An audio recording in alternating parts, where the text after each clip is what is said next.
Good morning बच्चों, मेरा नाम है शशांक शेखर और मैं एक 45 डेज का क्रैश कोर्स ले रहा हूँ आने वाले जेई एग्जाम्स के लिए। और आज उसका 5वां दिन है। तो आज का जो हमारा चैप्टर है जो हम कवर करेंगे वो है chemical bonding and molecular structure. तो हम इस चैप्टर को शुरू करेंगे आज। अगर आप इसके जेई सिलेबस को देखें तो आप यहाँ देख सकते हैं कि इसमें पहला लिविस डॉट स्ट्रक्चर, फिर है केमिकल और आयनिक बॉन्डिंग के बारे में, फिर कैसे ये फॉर्म होते हैं और इनकी लैटिस एनर्जी से रिलेटेड चीजें हैं। तो आप चाहे तो ये सिलेबस यहाँ देख सकते हैं। ये इसके आगे का सिलेबस मैं सेकेंड डे कवर करूंगा जो कि कल होगा, और ये तीसरे दिन का सिलेबस। तो आज के दिन हम सिर्फ लिविस डॉट स्ट्रक्चर और कोवेलेंट आयनिक बॉन्डिंग और लैटिस एनर्जी तक ही कवर करेंगे। तो अगर आप इसका वेटेज देखें तो हर एक साल इससे 2 से 3 क्वेश्चन पूछे जाते हैं केमिकल बॉन्डिंग से। तो ये है आज के टॉपिक्स। पहला है लिविस डॉट स्ट्रक्चर, फिर ionic bond, covalent bond, bond order और रेजोनेंस। तो चलिए शुरू करते हैं। पहला जो है वो है Kossel Lewis approach to chemical bond formation. ये सबसे पहली थ्योरी दी गई हुई थी बॉन्डिंग को एक्सप्लेन करने के लिए, जिसे हम लिविस डॉट स्ट्रक्चर भी कहते हैं। तो क्या है ये लिविस डॉट स्ट्रक्चर? तो लिविस डॉट स्ट्रक्चर की पहला जो रूल ये है कि हम इस तरह से इलेक्ट्रॉन का बंटवारा करते हैं कंपाउंड एटम के बीच एक कंपाउंड में, ताकि हर एक एटम के पास 8 इलेक्ट्रॉन हो, जो कि जिसे हम ऑक्टेट भी कहते हैं। हाँ, ऐसे कुछ एक्सेप्शन है, जैसे हाइड्रोजन जिसके 2 होते हैं, जिसका ऑक्टेट नहीं कहेंगे, जिसकी कंप्लीट वैलेंसी 2 होती है, क्योंकि ऑक्टेट का मतलब ही होता है 8। ठीक है, तो इस कारण से हम कह सकते हैं कि हाइड्रोजन और हीलियम इसमें एक एक्सेप्शन है, बाकी सबको ऑक्टेट रूल फॉलो करने के लिए कहा गया लिविस डॉट स्ट्रक्चर के अकॉर्डिंग।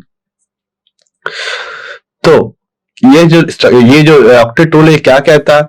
ऑक्टेट रूल कहता है कि एटम जो है इलेक्ट्रॉन लूज करेगा या शेयर करेगा। क्या करेगा? इलेक्ट्रॉन लेगा, देगा या फिर शेयर करेगा। ये शेयर करेगा क्या क्या मतलब होता है, ये हम आगे समझेंगे।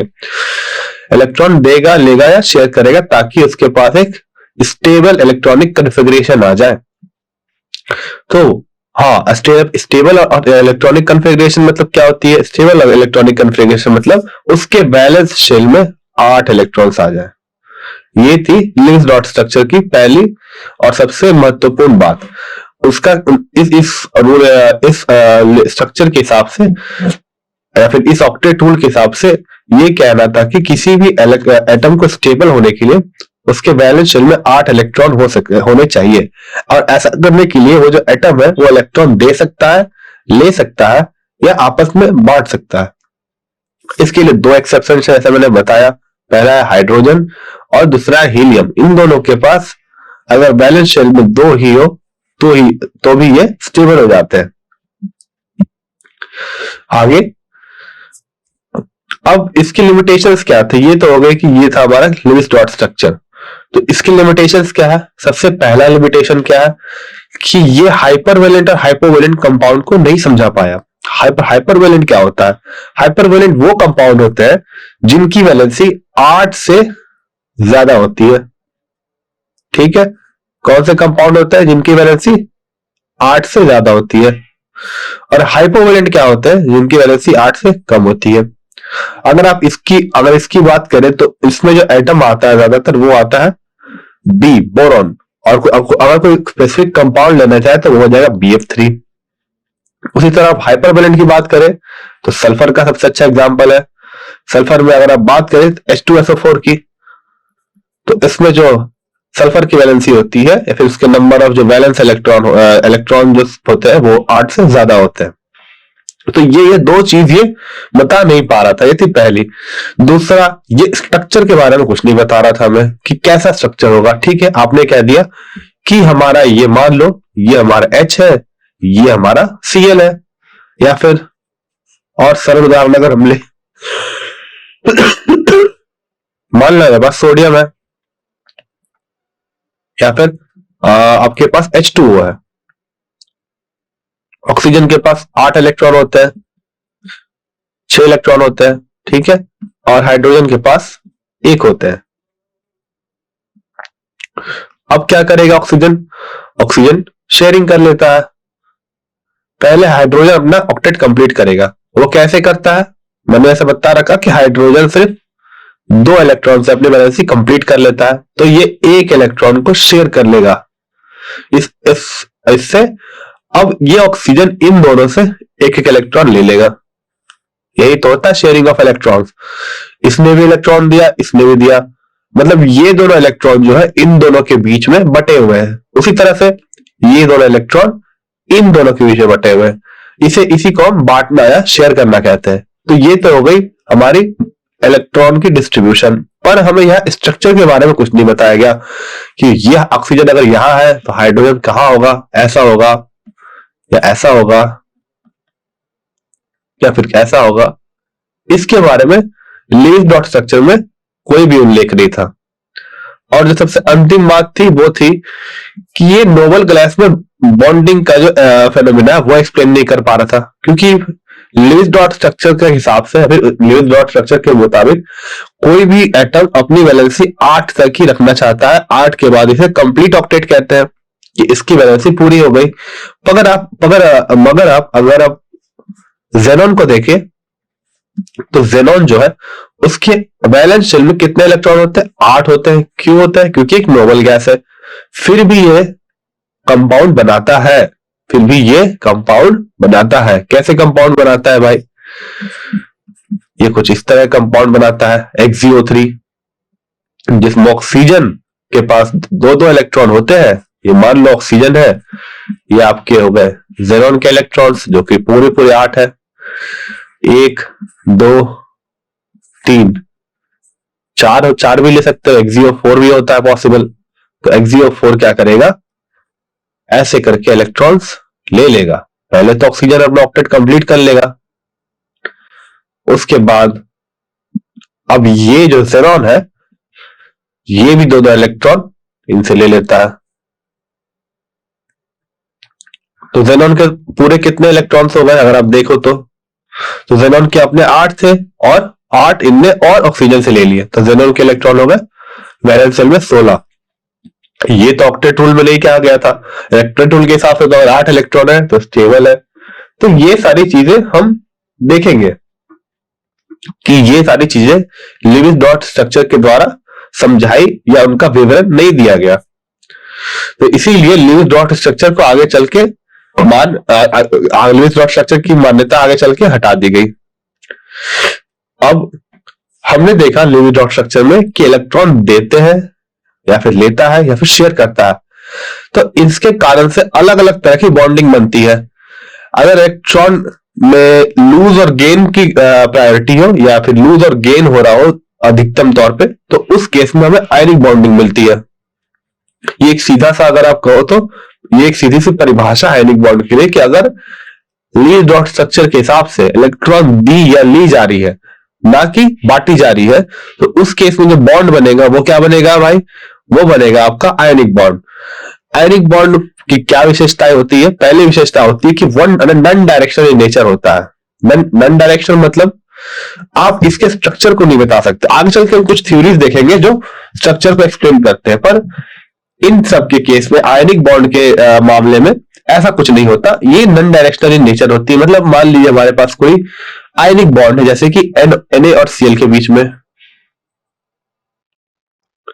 तो इसका कोई डायरेक्शन नहीं होता। ये Cl और ये Na कहीं भी रह सकते हैं, आपस में जुड़े हुए रहेंगे, लेकिन इनका कोई फिक्स स्ट्रक्चर नहीं होगा। ठीक है, तो ये नॉन डायरेक्शनल इन नेचर होता है, पहली बात। दूसरी बात क्या है? ये कैसे बनता है?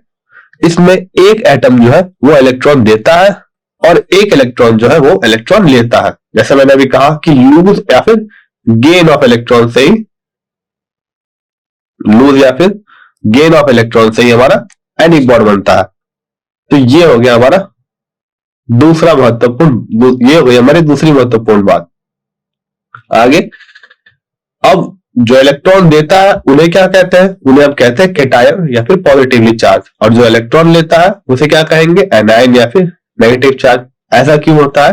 क्योंकि हमारे पास मान लिया हमने इलेक्ट्रॉन दे दिया पर प्रोटॉन की तो संख्या वही रह गई, क्योंकि प्रोटॉन एक पॉजिटिव चार्ज है और उसकी संख्या ज्यादा हो गई और हर एक पे जो चार्ज होता है यूनिट पॉजिटिव होता है, तो जितने इलेक्ट्रॉन हमने हटाए उतना ही यूनिट पॉजिटिव चार्ज बढ़ गया, या फिर उतने ही प्रोटॉन्स बढ़ गए और उन्हें हमने कैटायन कह दिया। उसी तरह से अगर इलेक्ट्रॉन बढ़ा दिया जाए निकालने की जगह तो वो एनायन बन जाएगा। ये हो गई तीसरी बात। और चौथी बात है कि ये जो है सिर्फ और सिर्फ इलेक्ट्रोस्टैटिक अट्रैक्शन के कारण ही बनते हैं बॉन्ड। मतलब इन बॉन्ड को जो आधार होता है, इन बॉन्ड के बनने का जो आधार होता है वो होता है इलेक्ट्रोस्टैटिक फोर्स। क्योंकि एक इलेक्ट्रॉन दे रहा है, एक इलेक्ट्रॉन ले रहा है और इसके कारण हमारे पास एक पॉजिटिव और एक नेगेटिव आयन बन रहा है। तो हमें पता है कि opposite charges attract each other. Positive charge negative charge को अट्रैक्ट करती है, नेगेटिव चार्ज पॉजिटिव चार्ज को अट्रैक्ट करती है। और कैसे अट्रैक्ट करती है? इलेक्ट्रोस्टैटिक फोर्सेस के द्वारा। इसीलिए हम कहेंगे कि आयनिक बॉन्ड में जो बॉन्ड बनते हैं वो कैसे बनते हैं? इलेक्ट्रोस्टैटिक फोर्सेस के कारण बनते हैं। दूसरा क्या है? पहला हो गया आयनिक बॉन्ड, दूसरा हो गया कोवलेंट बॉन्ड। तो कोवलेंट बॉन्ड कैसे बनते हैं? कोवलेंट बॉन्ड की सबसे जो महत्वपूर्ण बात है वो पहली है कि ये उन एटम्स के बीच में बनेंगे जिनके बीच में इलेक्ट्रोनेगेटिविटी डिफरेंस कम हो। मतलब उनके एक की इलेक्ट्रोनेगेटिविटी और दूसरे की इलेक्ट्रोनेगेटिविटी में ज्यादा का अंतर ना हो। अगर ज्यादा का अंतर हुआ तो एक इलेक्ट्रॉन जिसकी इलेक्ट्रोनेगेटिविटी ज्यादा है वो इलेक्ट्रॉन को पूरी तरीके से अपने ओर कर लेगा या फिर कंप्लीट इलेक्ट्रॉन गेन हो जाएगा, तो आयनिक बॉन्ड की फॉर्मेशन हो जाएगी। पर कोवेलेंट बॉन्ड वो होते हैं जिनमें शेयरिंग होती है इलेक्ट्रॉन की। इसीलिए शेयरिंग करने के लिए जरूरी है कि इन दोनों के बीच की जो इलेक्ट्रोनेगेटिविटी का अंतर है वो ज्यादा ना रहे। ये हमारा पहला बिंदु था। दूसरा बिंदु क्या है? अब वही बात है कि इसमें एटम्स की शेयरिंग होती है। जैसा मैंने अभी उदाहरण से भी बताया आपको H2O में कि पहले हाइड्रोजन अपने इलेक्ट्रॉन देता है फिर उससे इलेक्ट्रॉन लेता है। तो इसमें इलेक्ट्रॉन पूरे तरीके से एक की तरफ नहीं जा रहे हैं बल्कि पार्शियल शेयरिंग हो रही है। अब वो इलेक्ट्रॉन किस तरफ ज्यादा रहेंगे किस तरफ कम रहेंगे ये आगे की बात है। तो तीसरी बात, ये जो शेयरिंग होती है इसे हम एक डैश से दिखाते हैं। डैश से दिखाते हैं मतलब क्या हुआ? हम CO2 कैसे दिखाते हैं? इस तरह से दिखाएंगे कि ये हमारा C है और ये हमारा O2 है। इसमें आप देख सकते हैं कि ये जो डैश है ये इसके एक एंड पे एक ऑक्सीजन का इलेक्ट्रॉन है, एक कार्बन का। उसी तरह से यहां एक इलेक्ट्रॉन है और यहां एक इलेक्ट्रॉन है। उसी प्रकार यहां एक इलेक्ट्रॉन है और यहां एक इलेक्ट्रॉन है। तो ये जो डैश है ये हमें इलेक्ट्रॉन की शेयरिंग दिखा रही है। अब आगे जैसे मैंने कहा था कि अब हमने इलेक्ट्रॉन तो बांट दिया। अब ऐसा तो नहीं है कि सबकी इलेक्ट्रोनेगेटिविटी सेम है, इलेक्ट्रोनेगेटिविटी के बीच में कुछ तो अंतर होगा। अब इस अंतर के कारण इलेक्ट्रॉन एक की ओर ज्यादा आकर्षित होता है और एक की ओर कम आकर्षित होता है। इस अंतर के कारण क्या होता है कि पोलैरिटी डेवलप होती है। पोलैरिटी डेवलप होती है क्योंकि इलेक्ट्रॉन एक की तरफ ज्यादा है तो उस पर डेल्टा नेगेटिव चार्ज आता है और एक की तरफ कम है तो उस पर डेल्टा पॉजिटिव चार्ज आता है। अगर आप इसके लिए वाटर का उदाहरण ले जो कि H2O होता है तो ऑक्सीजन ज्यादा इलेक्ट्रोनेगेटिव होता है, तो इस पे इलेक्ट्रॉन के खींचने की जो इसमें क्षमता होती है ज्यादा होती है, तो ज्यादा इलेक्ट्रॉन को अपनी ओर खींच लेगा। जबकि हाइड्रोजन की क्षमता उतनी नहीं होती क्योंकि इसकी इलेक्ट्रोनेगेटिविटी कम होती है, इसलिए इस पे डेल्टा पॉजिटिव चार्ज डेवलप हो जाएगा। ये डेल्टा क्या है भाई? ये डेल्टा एक नाप है या फिर एक कह सकते हैं एक तरह की यूनिट है। ये कहती है कि पॉजिटिव चार्ज है कितना है। डेल्टा सबसे स्मॉल होती है, मतलब स्मॉल पॉजिटिव चार्ज है। आप ये नहीं कह सकते कि +1 यूनिट पॉजिटिव चार्ज है। +1 से ये बहुत ही छोटा है। क्या है? बहुत ही छोटा है डेल्टा पॉजिटिव। तो इसी का यही होता है डेल्टा पॉजिटिव चार्ज। मतलब कि एक चार्ज का एक छोटी सी मात्रा एक इलेक्ट्रॉन पे एक एटम पे जमा हो जाती है। तो ये तो हो गए कोवेलेंट बॉन्ड, ये तो हो गए कोवेलेंट बॉन्ड की विशेषताएं। आगे हमारा बॉन्ड ऑर्डर। बॉन्ड ऑर्डर क्या होता है? बॉन्ड ऑर्डर होता है उन इलेक्ट्रॉन की संख्या जो कोवेलेंट बॉन्ड बनाने के काम आती है। इसे आप मॉलिक्यूलर ऑर्बिटल के टर्म में भी समझ सकते हो, पर फिलहाल के लिए आप लिविस डॉट स्ट्रक्चर से ही समझना चाहेंगे। ठीक है कि बॉन्ड ऑर्डर क्या होता है। जैसे मान लीजिए हमने CO2 लिया, इसका बॉन्ड ऑर्डर कितना होगा? क्योंकि 4 इलेक्ट्रॉन इन्वॉल्व है, 4 बॉन्ड ऐसे बने तो इसका बॉन्ड ऑर्डर 4 होगा। ये एक सीधी परिभाषा है, पर ये परिभाषा हर जगह हर जगह नहीं नहीं अप्लाई हो सकती। क्यों? क्योंकि इलेक्ट्रॉन का जो डिस्ट्रीब्यूशन या फिर इलेक्ट्रॉन की जो बंटने की प्रवृत्ति होती है वो इतनी आसान या फिर इतनी सही नहीं होती है। उनमें पार्शियल डिस्ट्रीब्यूशन होता है जिसके कारण 1.5 या फिर दशमलव के टर्म में भी आपको इलेक्ट्रॉन का या फिर बॉन्ड ऑर्डर आता है। इसीलिए हम इसके लिए मॉलिक्यूलर ऑर्बिटल थ्योरी का इस्तेमाल करते हैं जो ज्यादा विश्वसनीय है। ठीक है, इसीलिए फिलहाल के लिए हम सिर्फ इतना समझेंगे कि बॉन्ड ऑर्डर क्या होता है। बॉन्ड ऑर्डर होता है इलेक्ट्रॉन का डिस्ट्रीब्यूशन। ठीक है, इलेक्ट्रॉन का डिस्ट्रीब्यूशन होता है। और एक बहुत ही जरूरी बात यह है कि ये जो बॉन्ड ऑर्डर होता है ये बॉन्ड लेंथ के इनवर्सली प्रोपोर्शनल होता है। मतलब जितना ज्यादा बॉन्ड ऑर्डर बढ़ेगा बॉन्ड लेंथ उतना ही घटेगा। मान लीजिए carbon carbon single bond, carbon carbon double bond, carbon carbon triple bond, इसमें बॉन्ड ऑर्डर 1 है, इसमें 2 है, इसमें 3 है। तो अगर आप इनके बॉन्ड लेंथ की बात करेंगे तो जो सीसी का बॉन्ड लेंथ है वो सबसे ज्यादा होगा, फिर उससे कम होगा सी डबल सी का बॉन्ड लेंथ, और उससे कम होगा सी ट्रिपल सी का बॉन्ड लेंथ। तो मैं यही कहना चाह रहा हूं कि जितना ज्यादा बॉन्ड ऑर्डर रहेगा उतना ही कम बॉन्ड लेंथ होगा। यहां पे एक सवाल दे रखा है मैंने, इन सब में सबसे छोटा बॉन्ड किस में है? तो इसके लिए आप क्या करेंगे, आप इनमें नंबर ऑफ बॉन्ड्स निकाल लेंगे। सीधे सीधे आप इनमें नंबर ऑफ बॉन्ड्स निकाल लेंगे, और जिनमें सबसे ज्यादा बॉन्ड्स होंगे उसका बॉन्डिंग सबसे कम होगा। ये आप खुद से कर सकते हैं। आपको electron Lewis dot structure draw करना है, नंबर ऑफ बॉन्ड देखने हैं, और उसके बाद बताना है कि कौन सा सबसे छोटा और कौन सा सबसे बड़ा होगा, ये देखते हुए कि किनमें बॉन्ड की संख्या ज्यादा या कम है। अगला है रेजोनेंस। रेजोनेंस क्या होता है? ये रेजोनेंस के बारे में आप ऑर्गेनिक में और भी पढ़ेंगे, पर यहां पे मैं इनऑर्गेनिक मामले की रेजोनेंस स्ट्रक्चर के बारे में बताना चाहता हूं। क्या होता है कि एक जो मॉलिक्यूल होता है वो बहुत तरीके से एग्जिस्ट कर सकता है, बहुत तरीके से रह सकता है, और उन सारे तरीकों को हम रेजोनेंस स्ट्रक्चर कहते हैं। क्योंकि रेजोनेंस स्ट्रक्चर को क्यों लाया गया? क्योंकि एक स्ट्रक्चर सारे प्रॉपर्टीज को एक्सप्लेन या फिर सारे विशेषताओं को एक्सप्लेन नहीं कर पा रहा था। और ये आप यहां पर मैंने लिखा सिंगल लिव स्ट्रक्चर। हाँ, आप ये भी कह सकते हो कि एक लिव स्ट्रक्चर सारे विशेषताओं को नहीं बतला पा रहा था। इस कारण से किसका कॉन्सेप्ट लाया गया? रेजोनेंस का। और ये जो सारे स्ट्रक्चर जो बनते हैं एक कंपाउंड के लिए, जो पॉसिबल होते हैं या फिर जो बन सकते हैं, उन्हें क्या कहते हैं? रेजोनेंस स्ट्रक्चर कहते हैं। और इनमें जो सबसे ज्यादा स्टेबल होता है वही सबसे ज्यादा कंट्रीब्यूट करता है एक्चुअल स्ट्रक्चर की ओर।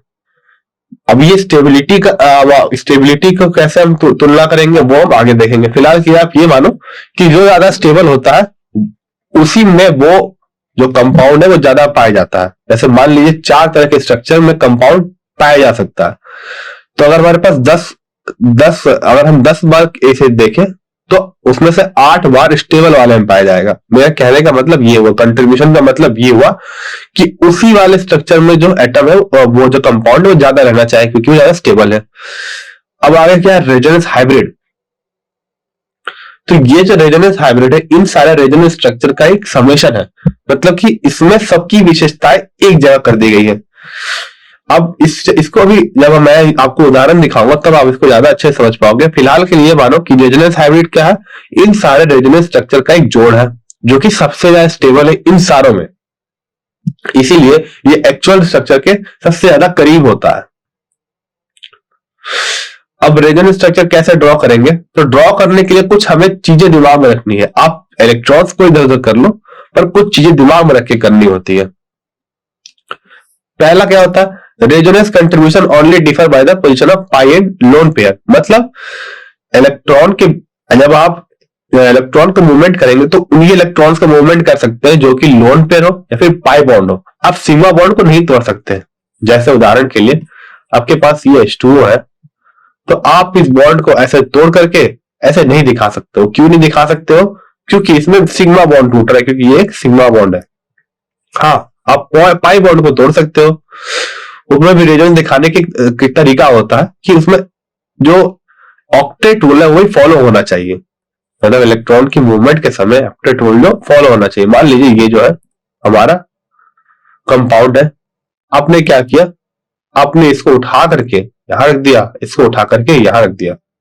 ऐसा करने से क्या हुआ, ऐसा करने से इसका जो ऑक्टेट है वो इनकम्प्लीट रह गया, इसीलिए आप ऐसा नहीं कर सकते। तो इलेक्ट्रॉन का मूवमेंट किसका होता है, सिर्फ पाई और लोन पेयर का होता है, और वो भी किस तरह होता है, वो इस तरह होता है ताकि ऑक्टेट डिस्टर्ब ना हो।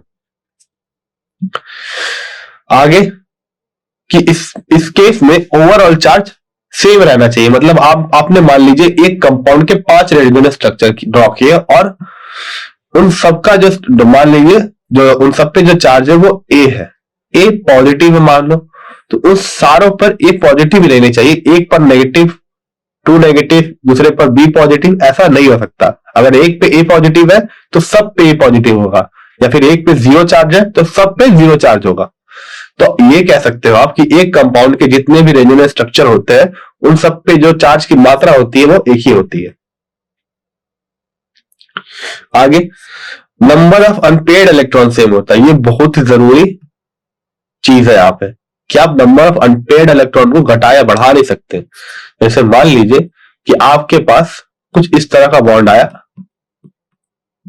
तो आप एक इलेक्ट्रॉन को मूव नहीं करा सकते रेजोनेंस में, क्योंकि पहले इसमें कितने इलेक्ट्रॉन पेयर थे, 1 2 3 इलेक्ट्रॉन पेयर थे।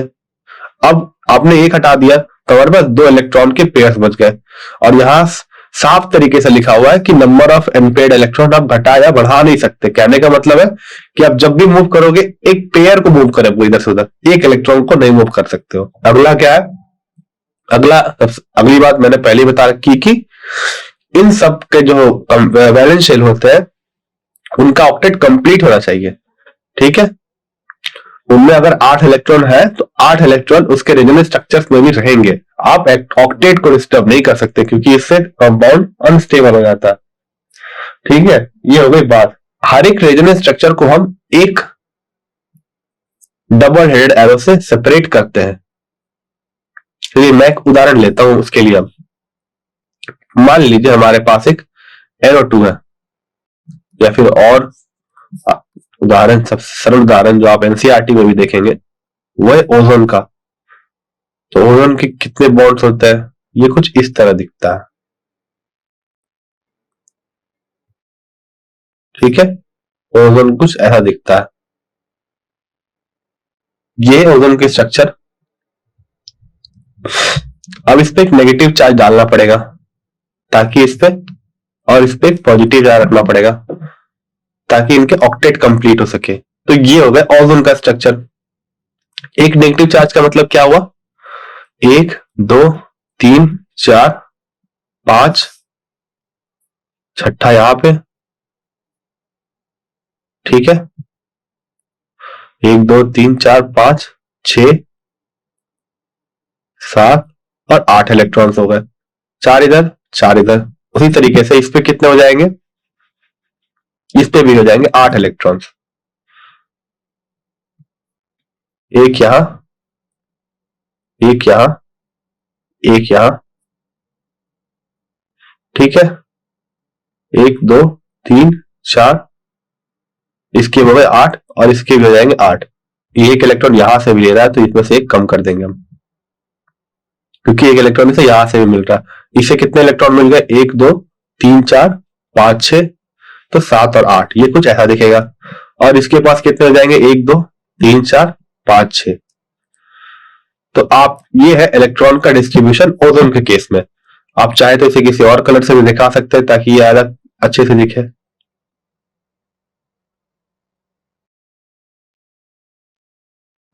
ठीक है। और मान लो मैंने इसे ऐसे दिखा दिया,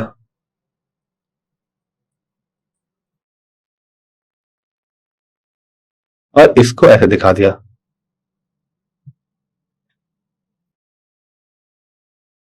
ये हो गया हमारा ओजोन।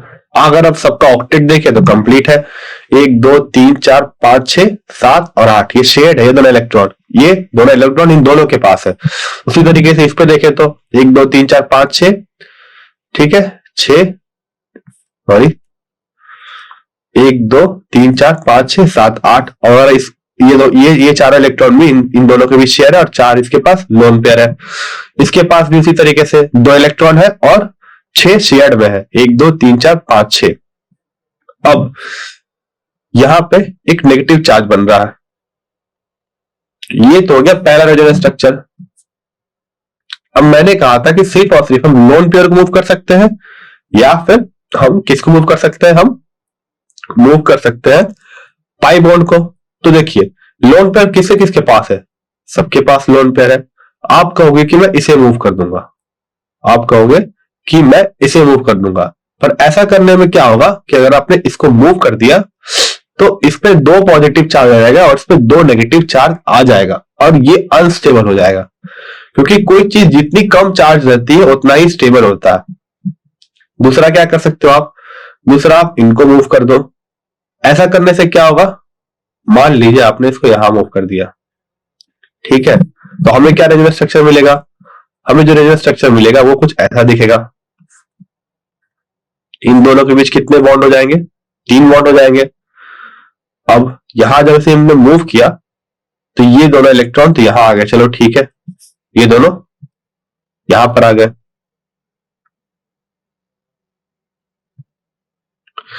अब इनको आपने यहां मूव किया है तो इस पे इलेक्ट्रॉन की संख्या क्या हो गई, बढ़ गई।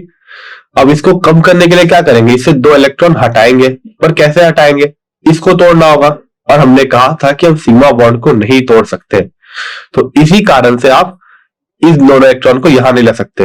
और क्या कर सकते हो, आप इस बॉन्ड को उठा करके यहां रख सकते हो, पर यह भी नहीं हो सकता। अगर आपने ऐसा किया तो इसका एक इलेक्ट्रॉन इस पे चल जाएगा, इसका भी ऑक्टेट इनकम्प्लीट हो जाएगा, तो ये भी पॉसिबल नहीं है। दो पॉसिबिलिटी, ये भी नहीं कर सकते, इसे मूव नहीं कर सकते, सिग्मा बॉन्ड तो तोड़ नहीं सकते, इसके पाई इलेक्ट्रॉन्स बच रहे हैं। अगर आप इसको मूव करोगे तो इसका तो ऑक्टेट सही रहेगा, पर इसका ऑक्टेट डिस्टर्ब हो जाएगा। इसके पास अभी कितने, 8 है, 2 और आ जाएंगे, 10 हो जाएगा। क्योंकि जब आप इसको ड्रॉ करोगे यहां मूव करके, मान लीजिए इसको आपने उठा के यहां रख दिया, तो ये कुछ कैसा दिखेगा, ये कुछ ऐसा दिखेगा। चलिए, इसके पास 1 2 3 4 5 6 है, और आपने ऑक्सीजन के ये यहां ला दिए, ये पहले से ऐसे था, तो अब कुछ इस तरह का दिखेगा। इसके पास तो ये हरे वाले पहले से थे, हो गया।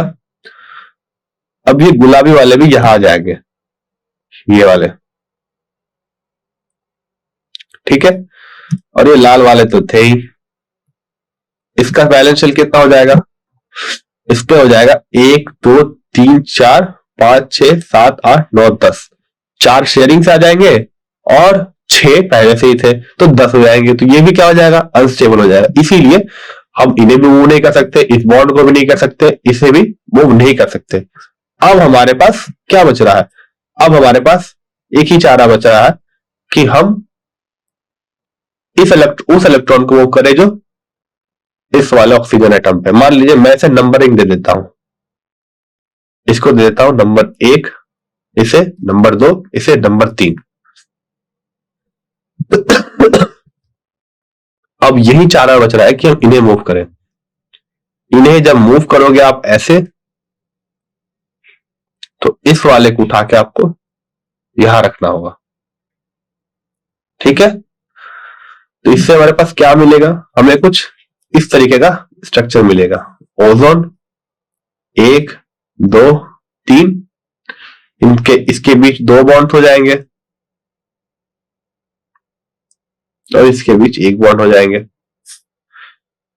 इन सब पे अगर आप इनको गौर से देखो तो ये दोनों जो स्ट्रक्चर है ये ऑलमोस्ट आइडेंटिकल है। सिर्फ अंतर क्या है इन दोनों में, अंतर यही है कि पहले एक ऑक्सीजन नंबर 1 के बीच में पॉजिटिव और नेगेटिव चार्ज था, अब ऑक्सीजन नंबर 3 और 1 के बीच में है। तो ये इन दोनों के बीच में अंतर है, और ये बहुत ही महत्वपूर्ण अंतर है, क्योंकि ये दोनों अब रीजनल स्ट्रक्चर कह सकते हैं।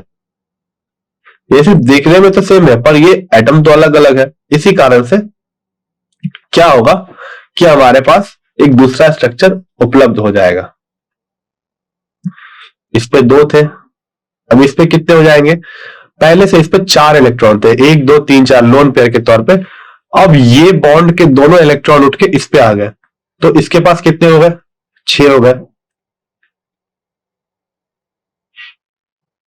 कितने हो गए? 6 और एक 7 हो गए। 1 2 3 4 5 6 7 और 8 हो गए। 1 2 3 4 5 6 7 और 8, ये हो गया हमारा ऑक्टेट।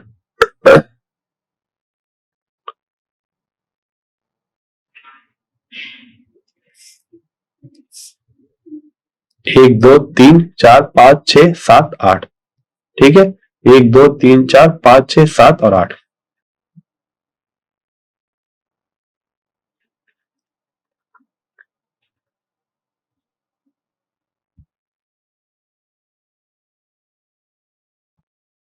अब जो चार्ज का डिस्ट्रीब्यूशन किस तरह हो जाएगा?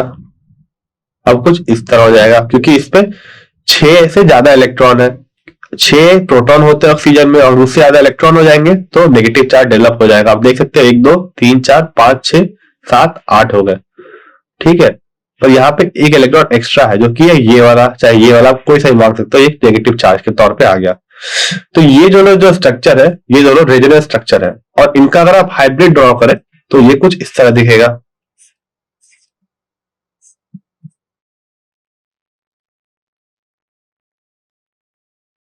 ये कुछ इस तरह का दिखेगा, जहां पे ये जो बॉन्ड है, ये बॉन्ड, ये डबल बॉन्ड जो है, ये दोनों में आधा आधा डिस्ट्रीब्यूट हो जाएगा। जो कि हो जाएगा, इसका जो बॉन्ड ऑर्डर हो जाएगा वो हो जाएगा 1.5 अप्रोक्सीमेटली, 1.5, और ये भी हो जाएगा 1.5। इस केस में बॉन्ड ऑर्डर कितना था? 2 था। इस केस में 1 था। इस केस में इसका 2 था और इसका 1 था। पर जो एक्चुअल स्ट्रक्चर है उसमें अगर आप उसको नापे स्पेक्ट्रोस्कोपिकली तो आप पाएंगे कि इनके बीच का जो बॉन्ड लेंथ है वो 1 है ना 2 है, बल्कि इन दोनों के बीच में जो कि है 1.5। इसीलिए ये जो लोन पेयर है ये इन दोनों के बीच में बराबर तरीके से बटा हुआ है। ये हो गया हमारा रेडियस स्ट्रक्चर। अगर आप चाहे तो NO3 माइनस का भी उदाहरण ले सकते हैं। NO3 माइनस कुछ हम इस तरीके के बनाते हैं। ये है NO3 माइनस हमारा। अगर आप इनके ऑक्टेट को देखें तो ये कंप्लीट है बिल्कुल। ये है 1 2 3 4 5 6 7 और 8। 1 2 3 4 5 6 7 और 8, इसका भी 8 इलेक्ट्रॉन है। अब ये दोनों जो है क्या है? ये जो है एक रेजोनेंस स्ट्रक्चर है। इसका आप चाहे तो और भी रेजोनेंस स्ट्रक्चर बना सकते हो। कैसे बना सकते हो? कि आप इस इलेक्ट्रॉन को यहां बढ़ा दो और इसको यहां डाल दो। जिस कारण से कैसा हो जाएगा? ये हो जाएगा oxygen double bond single bond. अब ये नेगेटिव चार्ज कैसे आ रहा है? ये नेगेटिव चार्ज कैसे आ रहा है? अगर आप देखो तो इसके पास 7 इलेक्ट्रॉन है, तो इस पे एक नेगेटिव चार्ज आ रहा होगा। इस ऑक्सीजन के पास भी कितने हैं? 7 इलेक्ट्रॉन थे यहां पे। अब ये नेगेटिव चार्ज यहां आ गया, इस पे भी क्या है? 7 इलेक्ट्रॉन है। अब नाइट्रोजन पे कितने इलेक्ट्रॉन है? वो 1 2 3 4 ही है, और होते कितने? 5, तो एक कम है, तो इस पे एक पॉजिटिव चार्ज है। तो 2 नेगेटिव चार्ज 1 पॉजिटिव चार्ज, तो ओवरऑल क्या हो जाएगा हमारे पास? ओवरऑल हो जाएगा हमारे पास एक नेगेटिव चार्ज। इस तरीके से ये रेजोनेंस स्ट्रक्चर ड्रॉ किया हुआ है। अब ये दोनों जो स्ट्रक्चर है ये आपस में क्या है? रेजोनेंस हाइब्रिड है। रेजोनेंस हाइब्रिड है। अब ये डबल बॉन्ड कहीं भी भाग सकती है, यहां से आ सकती है, यहां आ सकती है, यहां आ सकती है। तो इस कारण से ये दोनों आपस में रेजोनेंस स्ट्रक्चर है। अगर आप इसको ड्रॉ करना चाहें तो ये कुछ इस तरह दिखेगी इसकी रेजोनेंस हाइब्रिड।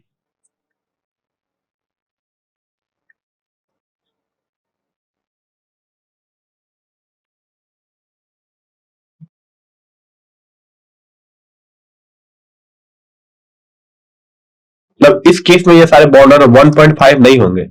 अब ये 3 के बीच में बटे हुए हैं, तो आप कह सकते हो कि ये 0.333 0.3333 0.3333 होंगे, और इन सबको जोड़ के ऐसा ऐसा होगा कि ये एक हो जाए, एक बॉन्ड हो जाए। आगे है calculation of formal charge. Formal charge कैसे कैलकुलेट करते हैं? फॉर्मल चार्ज क्या होता है? ये हमें इलेक्ट्रॉन की डिस्ट्रीब्यूशन को पता करने में, इलेक्ट्रॉन की डिस्ट्रीब्यूशन के बारे में पता करने में हमारी सहायता करता है। इसका फॉर्मूला क्या है?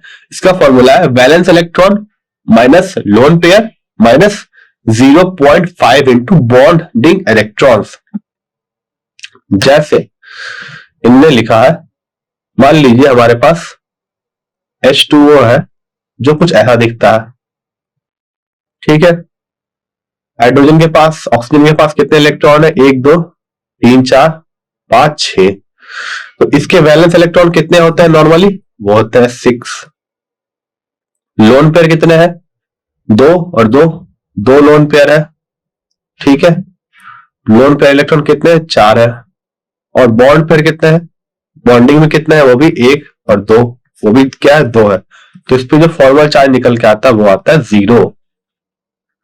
ये होता है हमारा फॉर्मल चार्ज। अगर आप NO3 के लिए देखो तो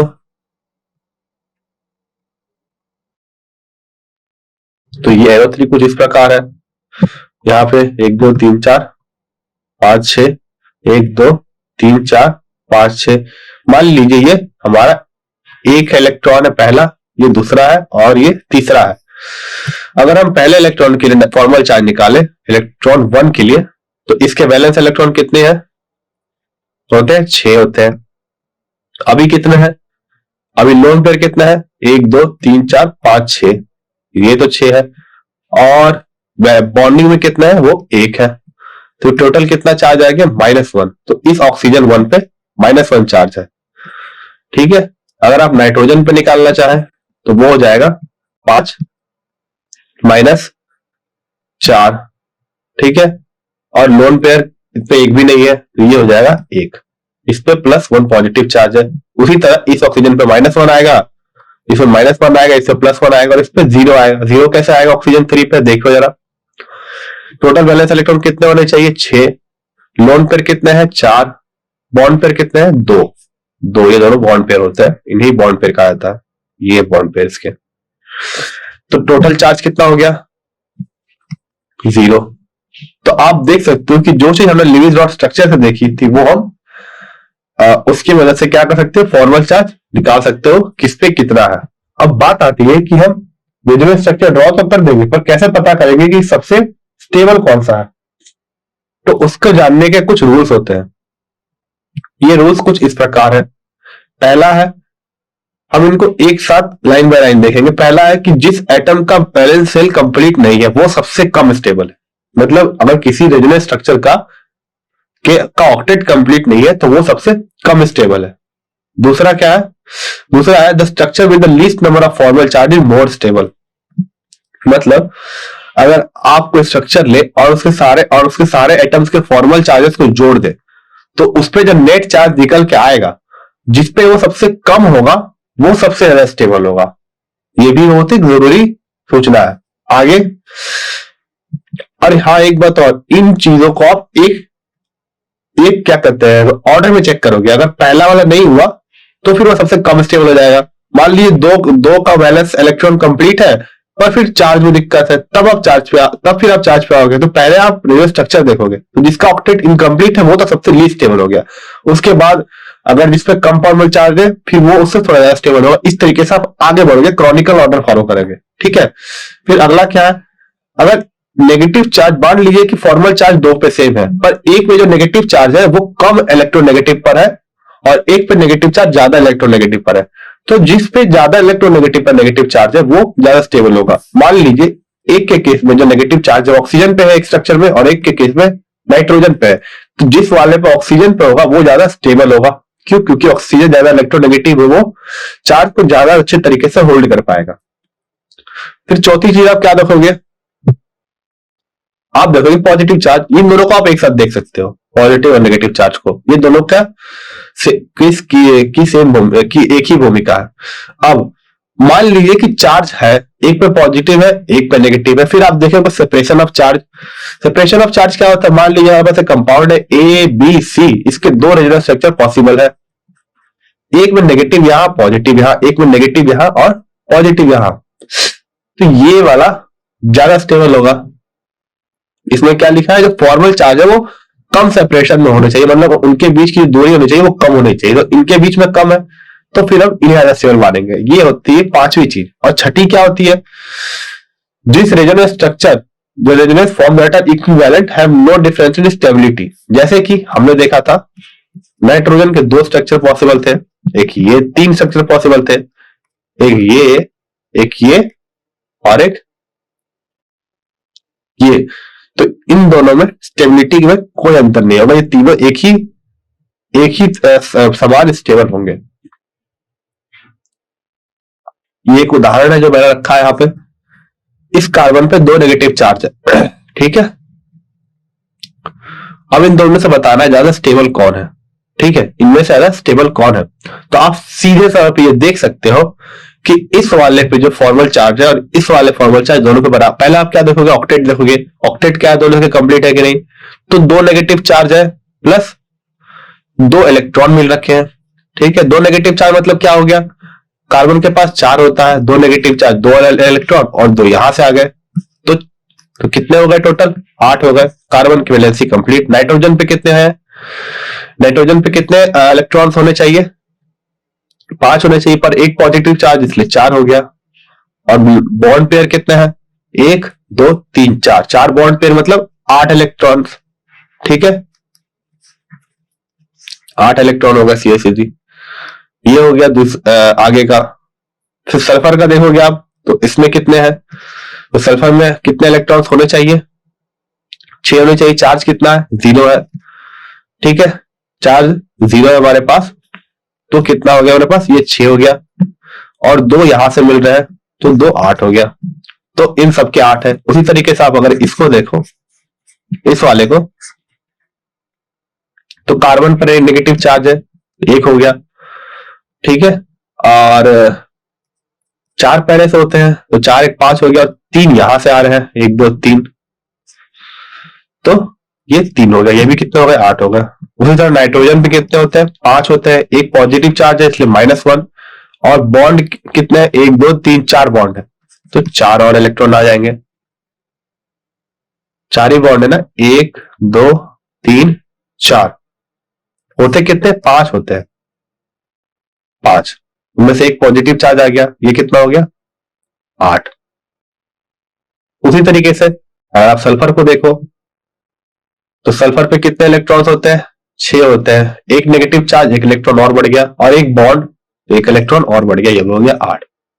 तो ये एक तरीका है, आप इस तरीके से इलेक्ट्रॉन की संख्या गिन सकते हो। अगर आप हमने देखा होगा, तो मैंने क्या किया, मैंने पहले नंबर ऑफ वैलेंस इलेक्ट्रॉन जो मुझे पता हो जो होते हैं वो मैंने लिख दिया। जैसे कार्बन पे 4 होते हैं, मैंने सीधे लिख दिया। अगर नेगेटिव चार्ज है तो उसमें 1 जोड़ दिया, पॉजिटिव चार्ज है तो 1 घटा दिया। और ये बहुत ही पारदर्शी भी हो सकता है, आप आपसे समझ भी सकते हो, आप समझ भी रहे हो कि ये ऐसा क्यों कर रहा हूं मैं। अब कार्बन पे 2 नेगेटिव चार्ज है तो मैंने 2 और जोड़ दिए, ठीक है। फिर मैंने इनके बॉन्ड पेयर गिन लिए, कितने बॉन्ड पेयर है, 1 2 बॉन्ड है, 2 इलेक्ट्रॉन इससे मिल रहे होंगे। तो इस तरीके से आप नंबर ऑफ इलेक्ट्रॉन जोड़ लेंगे पहले। तो ऑक्टेट क्या है, कंप्लीट है। चलिए, पहली चीज तो हो गई। अब आप क्या देखते हो कि नेट फॉर्मल चार्ज बराबर है कि नहीं। इस पे 2 नेगेटिव है और 1 पॉजिटिव है, इसमें 1 नेगेटिव है, 2 नेगेटिव है और 1 पॉजिटिव है। तो इस पर जो नेट चार्ज निकल के आएगा -2 +1, ये हो जाएगा -1। इससे भी कितना आएगा, -2 -1 +1 -1, ये कितना हो जाएगा, -1। फॉर्मल चार्ज बराबर है। अब जो अगली चीज है, नेगेटिव चार्ज इलेक्ट्रोनेगेटिव होने चाहिए और पॉजिटिव चार्ज इलेक्ट्रोपॉजिटिव होने चाहिए। अगर आप इसमें देखें तो जो नेगेटिव चार्ज है वो दोनों कार्बन पर है, और कार्बन इन दोनों से ज्यादा इलेक्ट्रोनेगेटिव है, इससे ज्यादा इलेक्ट्रोनेगेटिव है, इससे कम है, ठीक है। तो नाइट्रोजन पे होनी चाहिए थी, पर इन दोनों में ही नाइट्रोजन पे नहीं है। तो अब हम किन दोनों की तुलना करेंगे, इन दोनों की तुलना करेंगे कि इन किस पे होनी चाहिए, कार्बन पे होनी चाहिए। तो हम देख सकते हैं इस वाले में दोनों नेगेटिव चार्ज कार्बन पर है, इसमें एक सल्फर पर एक कार्बन पर है। तो इस कारण से क्या होगा कि ये ज्यादा स्टेबल हो जाएगा। क्या होगा, ज्यादा स्टेबल हो जाएगा ये वाला। तो ये हो जाएगा हमारा उत्तर।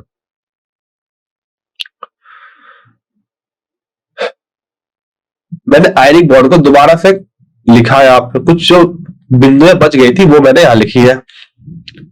ऐसी जो वैलेंसी होती है जो आयनिक बॉन्ड में पाई जाती है उसे हम इलेक्ट्रोवैलेंसी कहते हैं, और इसमें जो इलेक्ट्रॉन है वो इलेक्ट्रोस्टैटिक फोर्स ऑफ अट्रैक्शन जुड़ी होती है, यही चीजें हैं दोबारा से।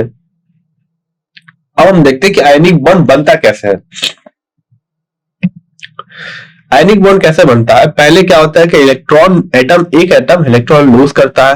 वो कैसे लूज करेगा, वो अपने इलेक्ट्रॉन को निकालेगा। कैसे निकालेगा? आयोनाइज करके निकालेगा। तो ऐसे प्रोसेस जिसमें इलेक्ट्रॉन निकाले जा रहे हो और जो जिसमें से इलेक्ट्रॉन हम निकाल रहे हो वो अगर गैसियस फेज में प्रेजेंट हो, किस में प्रेजेंट हो? गैसियस फेज में प्रेजेंट हो, और उसमें से हम एक इलेक्ट्रॉन निकाल रहे हैं, तो उसे हम क्या कहते हैं? Ionization enthalpy. उसमें जो ऊर्जा का जो इन्वॉल्वमेंट होता है, उस ऊर्जा की मात्रा को हम क्या कहते हैं? Ionization energy. मान लीजिए आप सरल शब्दों में अगर कहें तो किसी भी गैसियस एटम से अगर आप इलेक्ट्रॉन निकाल रहे हो तो उसमें जो इलेक्ट्रॉन निकालने में जिस ऊर्जा का प्रयोग हो रहा है उसे हम क्या कहते हैं? Ionization enthalpy. इसे हम ज्यादातर किससे दर्शाते हैं? इसे हम ज्यादातर किलो जूल पर मोल में दर्शाते हैं। अब एक ने इलेक्ट्रॉन दिया तो दूसरा इलेक्ट्रॉन लेगा, तो दूसरा इलेक्ट्रॉन कैसे लेता है? इसमें इसके इसी तरह इसमें भी क्या करते हैं हम? जिसको इलेक्ट्रॉन देना है उसको भी गैसियस स्टेट में रखते हैं और इसमें एक इलेक्ट्रॉन जोड़ते हैं।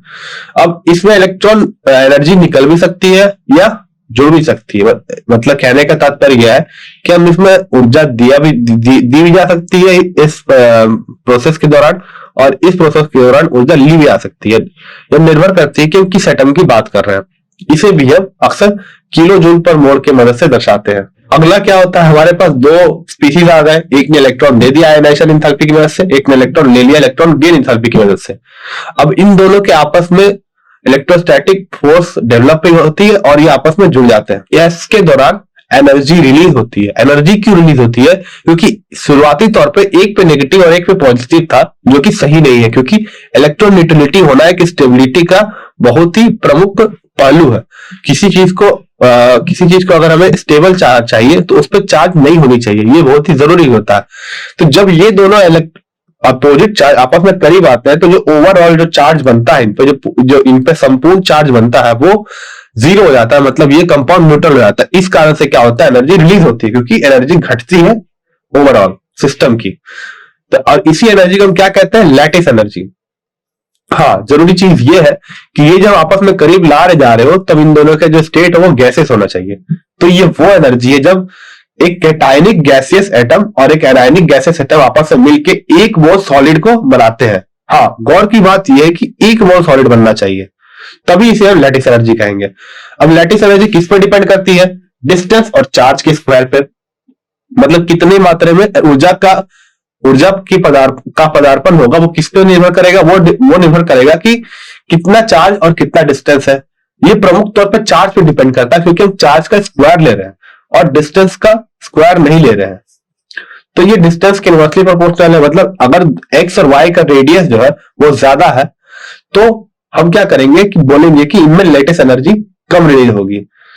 पहले चार्ज बराबर होना चाहिए उस वाले मामले में। पर अगर चार्ज में ही अगर विभिन्नता है, मान लीजिए जो दो कंबाइन हो रहे हैं उन दोनों के बीच में +2 पॉजिटिव चार्ज है, -2 नेगेटिव चार्ज है, और दूसरे वाले मामले में -1 नेगेटिव चार्ज और +1 नेगेटिव चार्ज और +1 चार्ज है, तो आप कहोगे कि -2 वाले में ज्यादा लैटिस एनर्जी रिलीज होगी, क्योंकि इनमें अनस्टेबिलिटी ज्यादा थी और ये आपस में एक दूसरे को ज्यादा आपस में ज्यादा आकर्षित कर रहे थे। इसी कारण से चार्ज पे ज्यादा निर्भर करता है, जो कि चार्ज स्क्वायर और डिस्टेंस पे कम। तो जब भी हम किसी दो कंपाउंड की लैटिस एनर्जी को कंपेयर करेंगे तो पहले हम देखेंगे कि जो वैलेंसी है या फिर जो नेट पॉजिटिव चार्ज है वो किस पे ज्यादा है, कैटायन या एनायन वाले पे किस पे ज्यादा है। तो जिस पे ज्यादा चार्ज रहेगा वो ज्यादा लैटिस एनर्जी निकालेगा उसके तुलना में जिसमें डिस्टेंस क्या है। फिर अगर चार्ज बराबर है तब हम देखेंगे डिस्टेंस या फिर रेडियस उन दोनों कैटायन और एनायन की।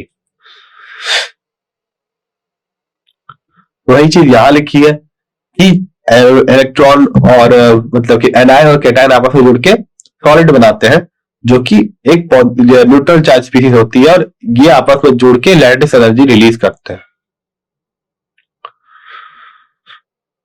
अब आयनिक बॉन्ड बनने के लिए क्या चीज जरूरी है कि जो इलेक्ट्रॉन एफिनिटी है एनायन की वो ज्यादा होनी चाहिए, तभी वो इलेक्ट्रॉन एक्सेप्ट कर पाएगा, और जो आयनाइजेशन एंथैल्पी है वो कम होनी चाहिए।